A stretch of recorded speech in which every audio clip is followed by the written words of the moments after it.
And moving right along puts us in that famous segment of Chitramala called Up or Up.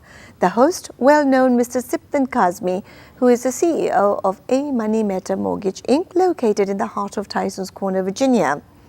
Each month, Mr. Kazmi brings in a rather interesting guest. On his set this morning, his set calls for Miss Downtown DC 2016. Would you like to meet her? Stay tuned. Good morning. Siptan Kazmi in your living room with another episode of Up or Up. Today, as I mentioned before, that I bring people to my show from all different walks of life. Sometimes I have painters, sometimes I have poets, politicians, this and that. So today, we have in the studio a designer from Russia. So, ladies and gentlemen, please welcome Katya. Katya, good morning. Good morning. How are you? I'm great. How are you, sir? Wonderful, wonderful. Well, first of all, thank you very much for coming to my show. It's my pleasure. And it's such a great honor to have such a talented lady like yourself. Oh, so tell me about yourself. Katya, where are you from? Well, I'm originally from Belarus, which is part of Russia. Okay. I moved to the United States 12 years ago. Okay. In search of a better dream, like most people do. Of course. And then I had my fair share of obstacles. Actually, I came with $40 in my pocket. Wow. And I was starving. I was homeless for a couple of days at a time. Then I was working like 90 hours a week at a fast food place. But I knew where I wanted to get in life. So now, 12 years later, I have my own company. I have a lot of VIP clients. I work with a lot of celebrities. Okay. So when you say you work with a lot of celebrities, meaning in what capacity? Like you design? I'm a fashion designer, okay. As you mentioned. Yes.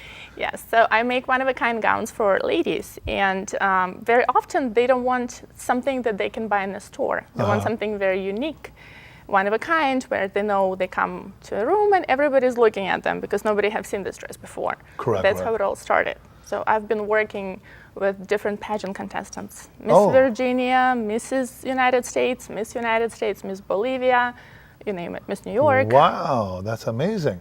So when you're about to design, let's say, a gown, what inspires you? What makes you? It's funny, I get this question a lot. Okay. And the thing is, for me personally, there is no such thing as inspiration. Okay. I see a fabric and I know what this fabric wants to become. Or I see a girl and I know the kind of gown that this girl would look wonderful in.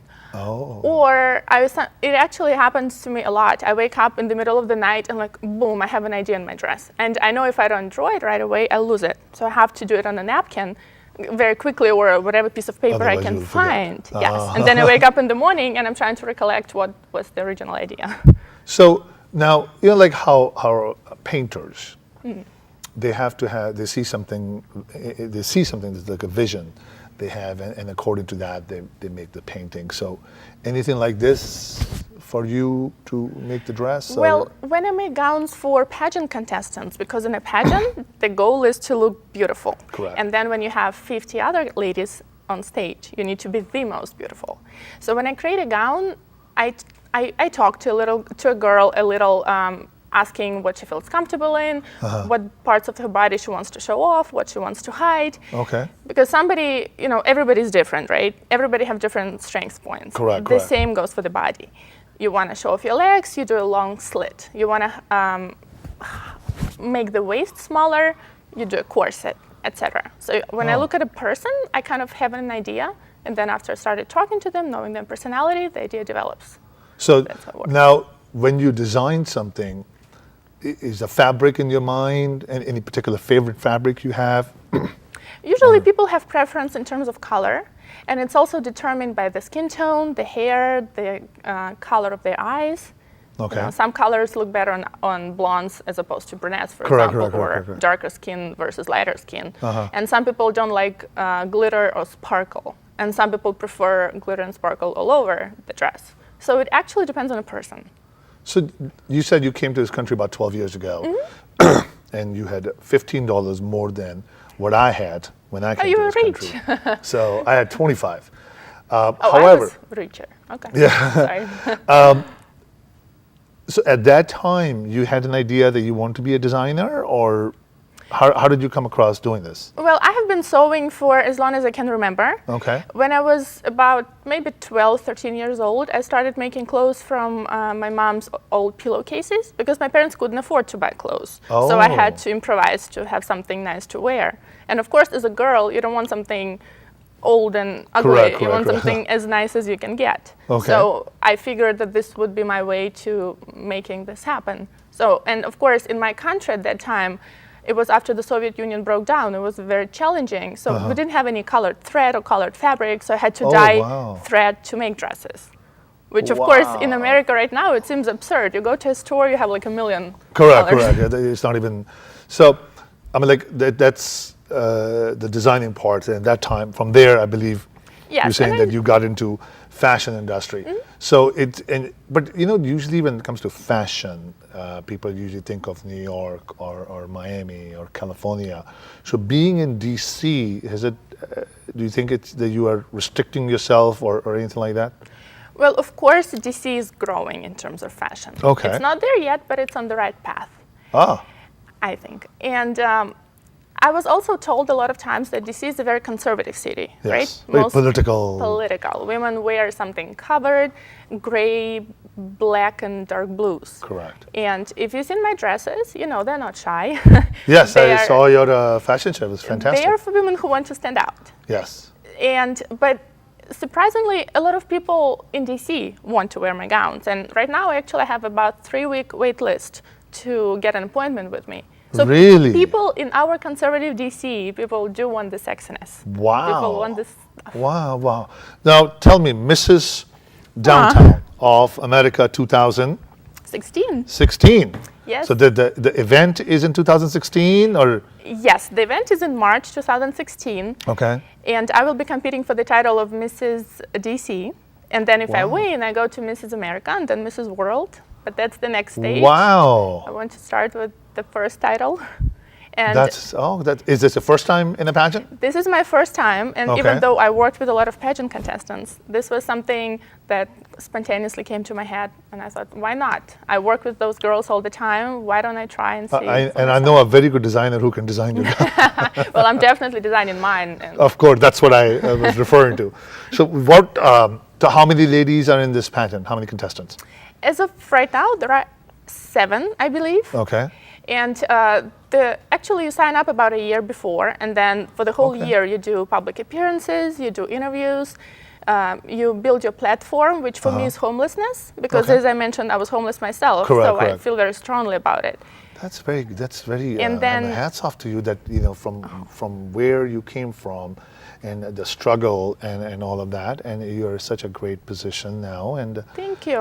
that's Well, really hats off. It's remarkable, as a matter of fact, that to accomplish. thank you. Because came from another country, and I know the struggle, but not to this level. I came with my family, so But that's really hats off to you that Thank you have done. So now, what are the preparations you have to do For the pageant? for the pageant? Well, that's a lot. I'm sure. For each of the parts of the competition, you have to do a lot of stuff. For example, for the swimwear, you have to have, of course, the perfect body. Correct. But I have about 7 months to do that. Okay. So personal trainer, right diet, stuff like that. Wow. And then you also have to be a community activist. Okay. Because Mrs. United States pageant, it's not about just the beauty. It's about married women who have community achievements, family achievements, who participate in different charity events, fundraisers, stuff like this.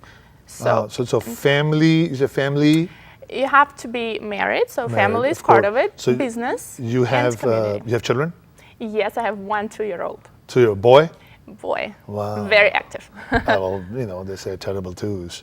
So, so that's part of it. It's a plus point for you to have a child. So you have to be married, and you have to have your own business. Not necessarily your own business, but you have to have some achievements on the professional Okay. level. So what kind of charity things you're doing for the pageant?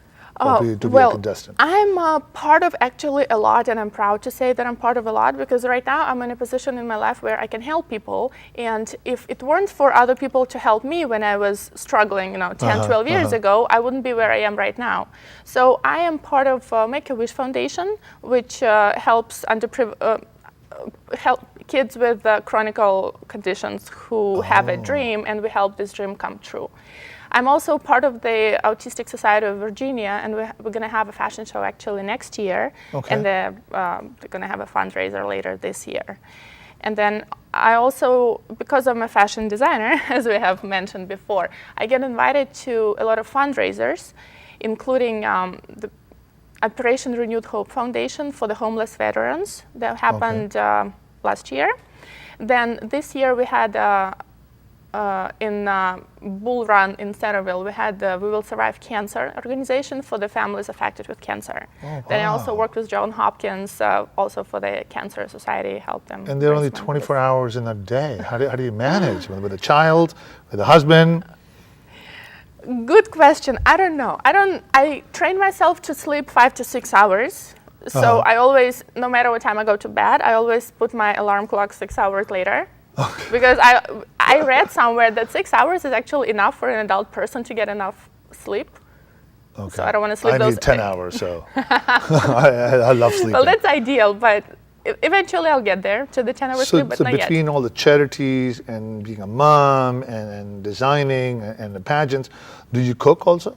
Absolutely. My husband is from Moldova, so he, like a lot of Russian guys, he likes home cooked food, all from scratch. He doesn't like. We do too. See, you know what I mean. We're the same way, yes. He doesn't like fast food. He doesn't like even restaurants. He's complaining about restaurant food, so I have to cook. And for the baby, when you have a baby, you don't have a choice. You have to cook. Wow.